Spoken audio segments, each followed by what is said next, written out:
El mejor momento de la mañana también en punto 3 FM, lunes a viernes de 9:30 a 10:30, 105.3 de su dial, programa que hacemos junto con Daniel Ruiz.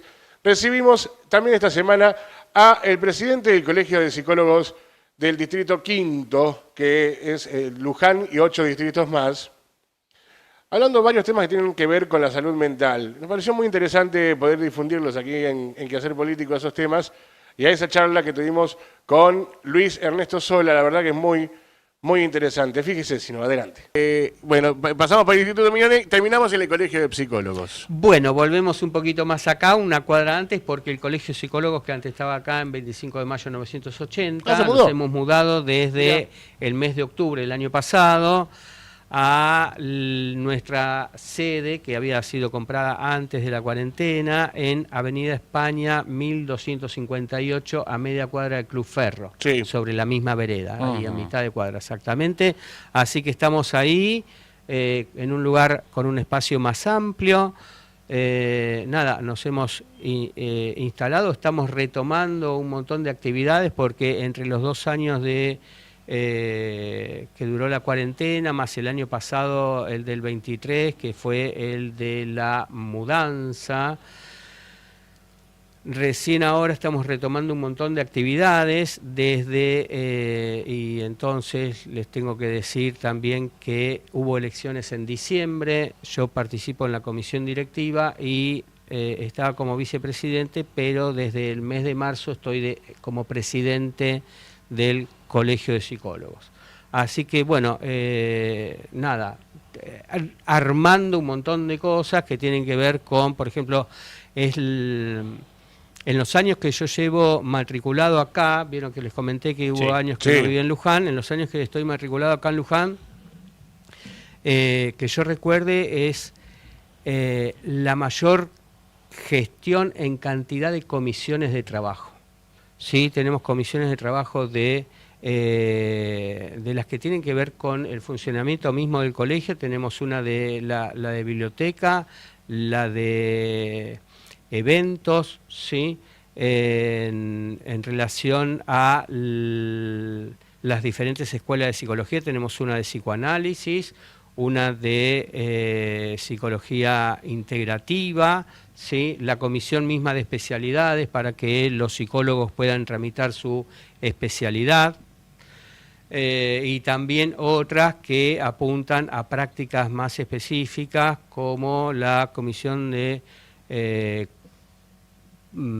consumos problemáticos, la de cuidados paliativos, y ahí también hay que destacar a la licenciada Lorena Echeverry, que es de acá de Luján, y entiendo que en estos momentos está de presidente en el hospice, pero además, como es psicóloga, está de presidente en las sociedades de cuidados paliativos de Argentina, y no sé si no es la presidente, y además en la Sociedad Internacional de Cuidados Paliativos Psicológicos. Impresionante. ¿Sí? Impresionante. Digo porque hay que destacar la labor de esta gente, que a veces, es mucho más silenciosa, desde detrás de bambalinas, digamos, y que sin embargo llevan adelante una tarea que en este caso los cuidados paliativos es muy importante, no solamente para la persona que atraviesa una enfermedad que no siempre es terminal, pero que sí es crónica. ¿Sí? El entorno. Y el entorno, claro. ¿Sí? Con todo, el proceso. La angustia y los sentimientos que acompañan estas situaciones, que bueno, uno no puede menos que tildarlas de dolorosas, ¿no es cierto? Luis, la pandemia marcó un antes y un después en términos de salud mental, de psicoanálisis, de recurrir a la ayuda del psicoanálisis para determinadas situaciones. Bueno, a ver, en principio, si algo cambió es la modalidad de atención, porque no estaba en la mira de los psicólogos el atender en forma virtual, más allá de algunos casos puntuales Nada, como me ha pasado a mí, de un paciente que se trasladó a Italia y entonces estuvimos tratando de organizar para que lo pudiera atender de manera virtual, ¿sí? Incluso esto estoy hablando antes de la cuarentena. A partir de la cuarentena, lo que se instala casi como habitual y normal es la atención virtual, ¿sí? Por nada, como se dice, por Zoom o por el Google Meet o incluso a través mismo de una llamada de video de WhatsApp, ¿tá? Digamos, por cualquiera de esos canales o cualquier otro que uno conozca. Eso sí ha cambiado al punto que hay psicólogos que atienden de manera mixta, digamos, con algunos pacientes lo hacen de manera virtual, con otros de manera presencial. ¿El efecto es el mismo o no? ¿Qué creen ustedes? Mira, hay una parte que tiene que ver con todo lo que, con todo lo que tenga que ver con la palabra, que es el mismo, ¿sí? ¿Cuál es la diferencia? Nada, hay una parte que tiene que ver sencillamente con la misma cuestión de cómo puede funcionar algo digital. Y es que acá hablamos los dos y los tres a la vez y nos vamos a escuchar. Sí. Y cuando pasa en una transmisión digital, cuando habla uno, el que habla silencia el micrófono de los otros y entonces eso ya es una interrupción media rara en una comunicación habitual, con lo cual ya deja de tener esa espontaneidad que tiene una charla presencial. Digo, y eso puede ser mínimo, ¿está? Pero hay otras cosas que tienen que ver con que existen gestos en un consultorio que se dan de manera presencial. Siempre se habla de hay una paciente de Lacan, un psicoanalista francés muy conocido, Jacques Lacan, que ha reinventado el psicoanálisis freudiano, y que la paciente ha conservado un pañuelo que él le regaló en una ocasión, en una sesión en la cual ella se puso a llorar desconsoladamente. Y un analista no está allí, digamos, para dar un gran consuelo o decirle, diga, bueno, que se te pase. Los analistas permitimos que esté esta expresión de los sentimientos, de los afectos, y todo lo que hizo fue alcanzarle un pañuelo suyo de tela con sus iniciales bordadas. Y no es que se lo dio para que se seque las lágrimas y deje de llorar, sino que se lo dio. Por eso la paciente cuenta este relato, porque ella conserva aparte ese pañuelo. Y estos gestos que acompañan el dolor y el sufrimiento de alguien se pueden hacer en cuanto tal solo en el modo de presencial, donde justamente si algo tiene el psicoanálisis de particular es que tiene muy presente el cuerpo. Por supuesto que uno diría, bueno, es el cuerpo erógeno, por supuesto, en ese sentido es un cuerpo capaz de producir una satisfacción sexual, pero obviamente también hay allí el cuerpo es el que también expresa un dolor, por ejemplo, en el llorar.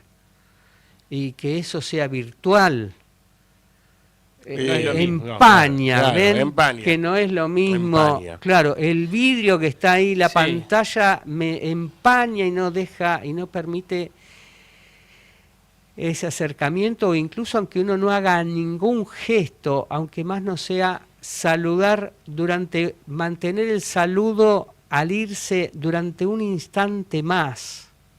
Sí, yo creo, porque entonces uno ahí toca al otro. No sé, aunque sea que, aunque le dé la mano, de contención.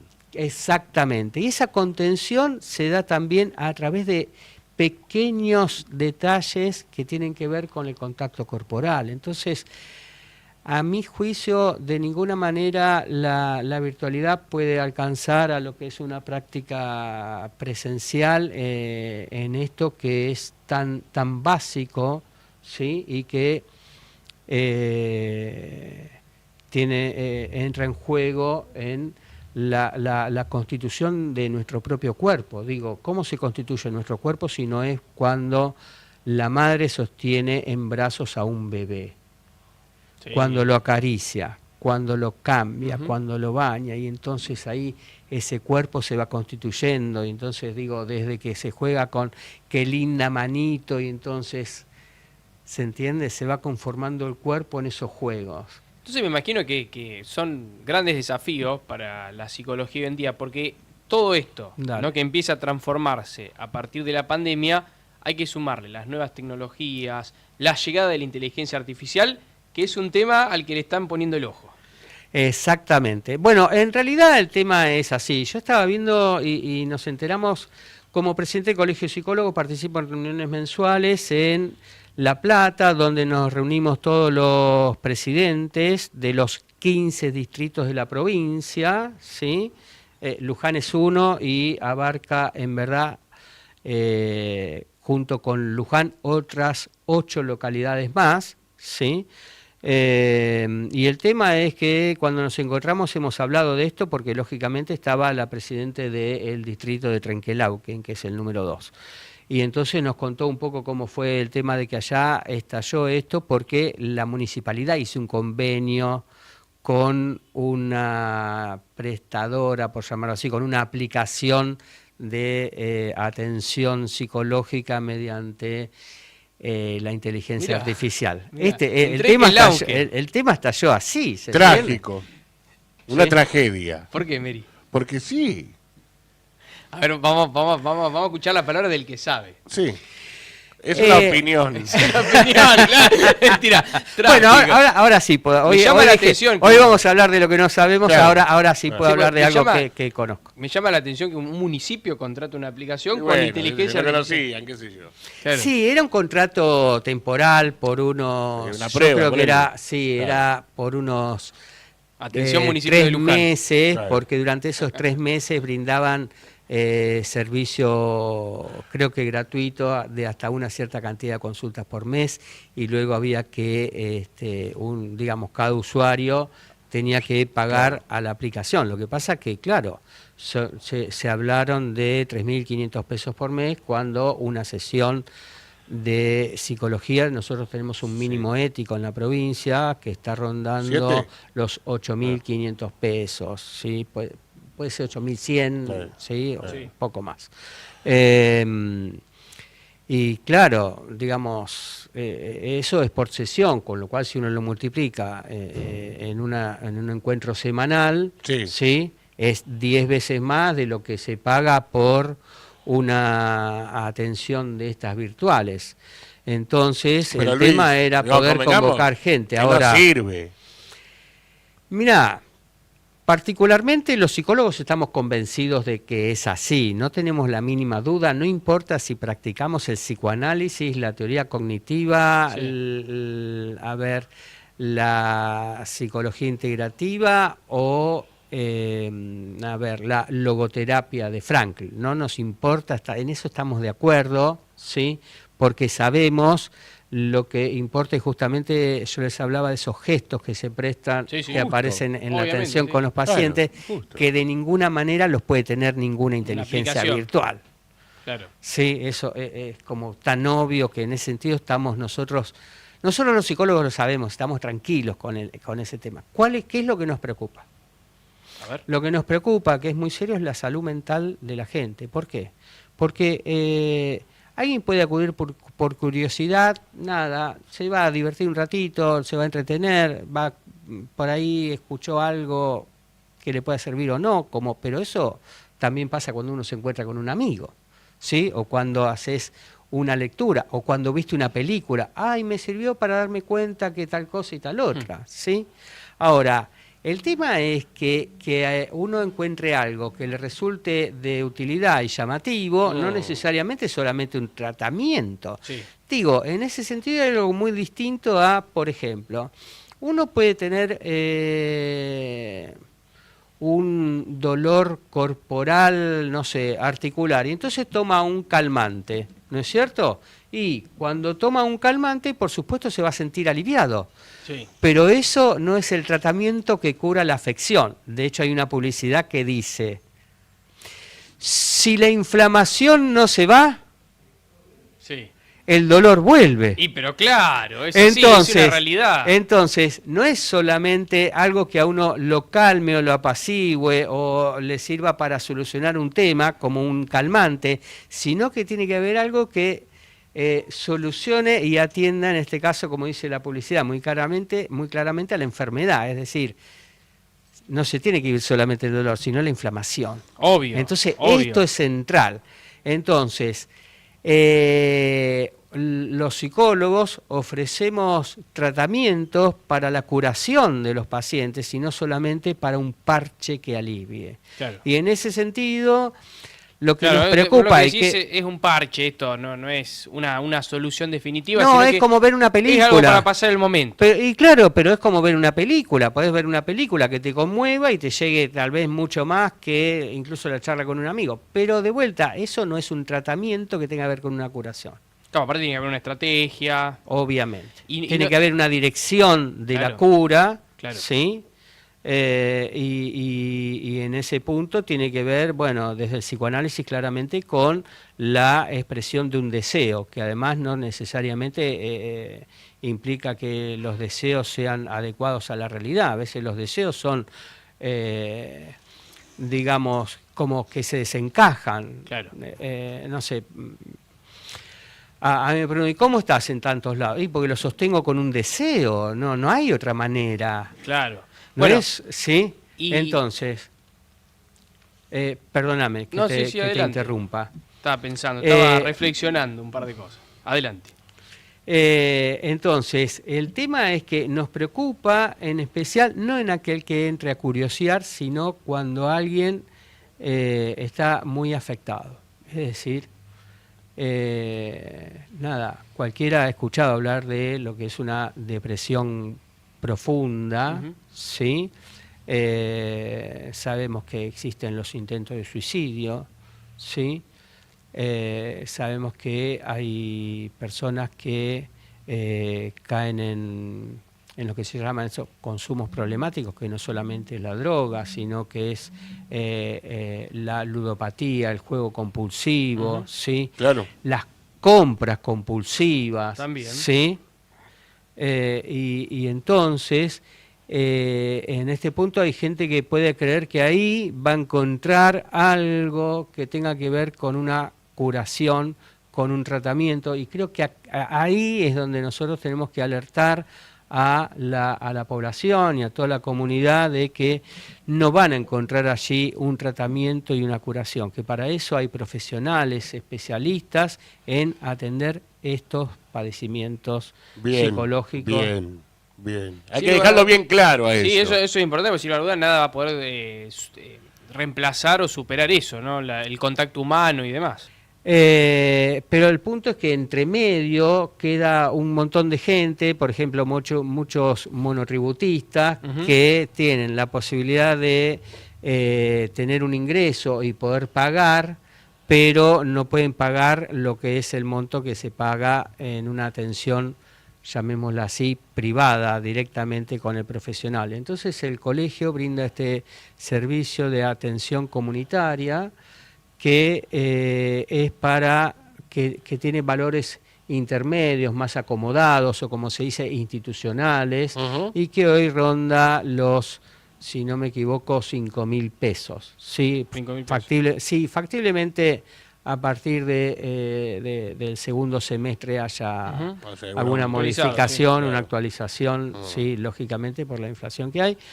Pero siempre van a ser valores, como se dice, institucionales. Y en ese sentido la atención no es en el colegio, la gente se puede acercar al colegio a la dirección que plantea ahí en Avenida España 1258, o pueden llamar por teléfono, pero básicamente van a tener una admisión, y a partir de la admisión luego la atención es en consultorios privados, como, de cada uno de los profesionales. De los profesionales que brindan la atención. Así que nada, y estamos también tratando de brindar otros,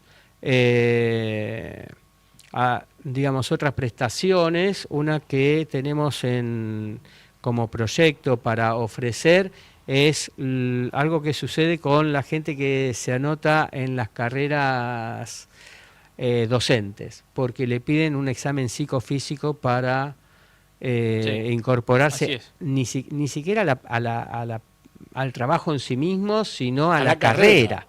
¿Sí? Y entonces, nada, tenemos la idea de que se pueda brindar desde el colegio, porque incluso los matriculados llaman a veces y preguntan, ¿y esto cómo es? ¿Cómo se cobra? ¿Qué se hace? Y entonces, nada, dijimos, bueno, vamos a tratar de establecer una práctica un poco más,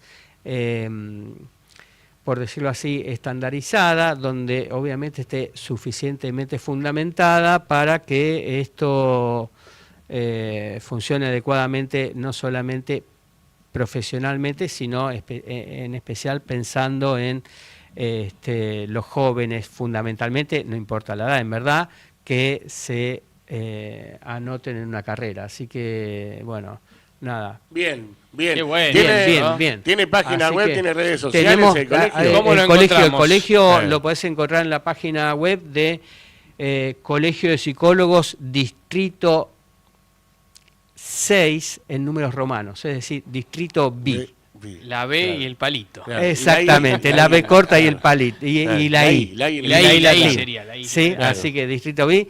Y también estamos en Facebook como Colegio de Psicólogos Distrito 6, con la misma cuestión de los números romanos, y lo mismo también en Instagram. Toma. ¿Sí? Así que nada. ¡Qué modernos los psicólogos! Es impresionante, pero bueno, nada, de vuelta. Sí. La página lo que tiene fundamentalmente para todos los psicólogos es que cuenta con toda la reglamentación, la ley de ejercicio profesional dictada en la provincia en el año 85, con un montón de actualizaciones que se han hecho a través de los años.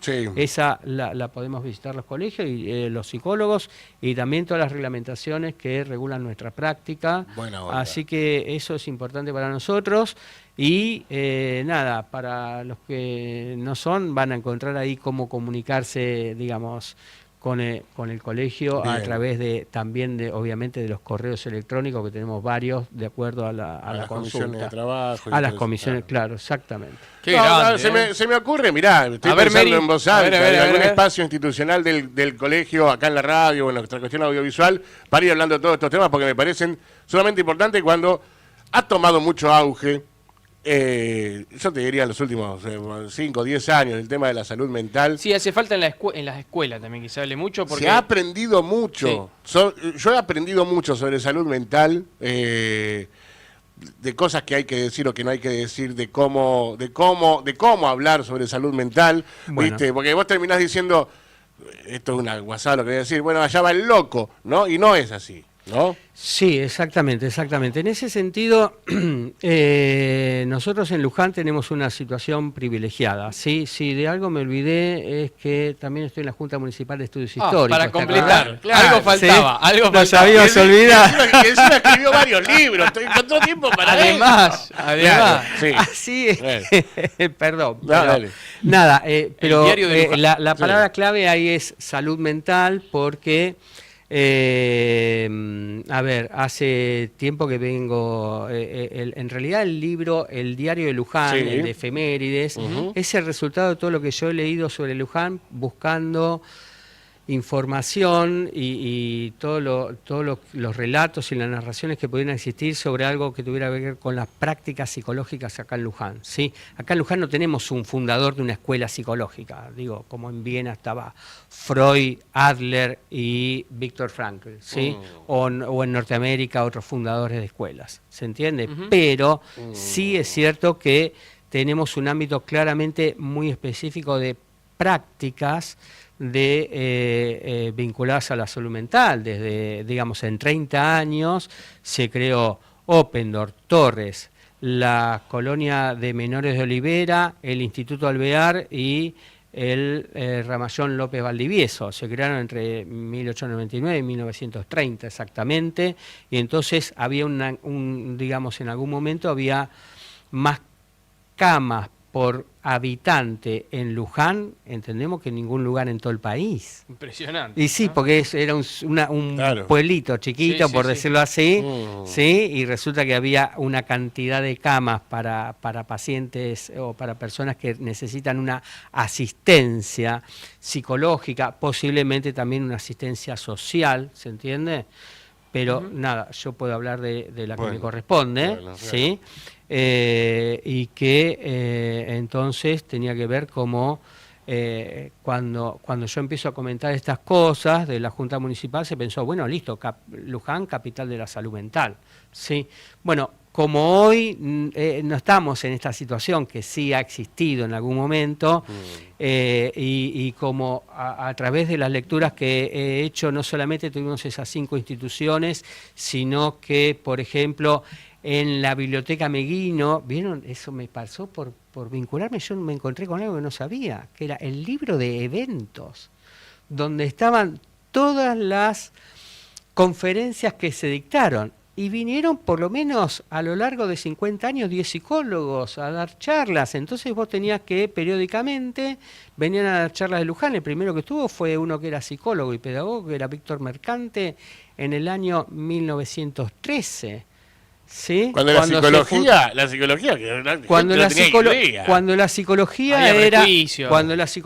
en Europa era la psicología experimental, y este hombre había montado un laboratorio en Mendoza y estuvo acá en Luján. ¡Es extraordinario! ¡Qué grande Luján! Entonces, te lo redondeo un poco. ¿sí? De hecho, tuvimos uno que vino acá, Federico Averasturi, en el año 33 a hablar de psicoanálisis. 10 años antes que se funde la Asociación Psicoanalítica Argentina, acá en Luján ya se hablaba de psicoanálisis. Y vino este hombre y acá le daban obviamente el lugar para que pudiera hablar de esto que era muy poco conocido. Piensen que Freud había empezado en 1900, recién en 1925 hubo traducciones y poquitos años más acá en Luján ya estaba presente el psicoanálisis. Pero además, por si fuera poco, encontré que el doctor Muniz, que sabemos que actuó acá en Luján durante 20 años como médico de policía, se llamaba, ¿sí? Es decir, lo que sería hoy un forense. Alguien, yo no me acuerdo ahora el nombre de quien hizo la compilación de los registros médicos, es decir, un montón de anotaciones médicas que había hecho de certificaciones, ¿sí? de difuntos, heridos, soldados que no podían montar a caballo, y entonces él tenía que hacer la certificación médica. Dentro de esos, que son unos 25, llamémoslo así, registros o certificados médicos, de esos 25, 5 son psicológicos. Muy bien, muy interesante la nota con Luis Ernesto Sola en el mejor momento de la mañana para replicar aquí en Qué Hacer Político Televisión, que va a volver la semana que viene. Como siempre, a la misma hora, por este mismo canal. El agradecimiento para Miguel Salvato por haber tenido la idea de hacer Qué Hacer Político, por haber tenido la idea, ya no tan feliz, de confiarnos la conducción del programa en su temporada ya número 17. A Daniel Ruiz, que se ha encargado de toda la edición, toda la realización de este programa. Y a Javier Vallejos en el control central del canal local de Telered para Luján y General Rodríguez.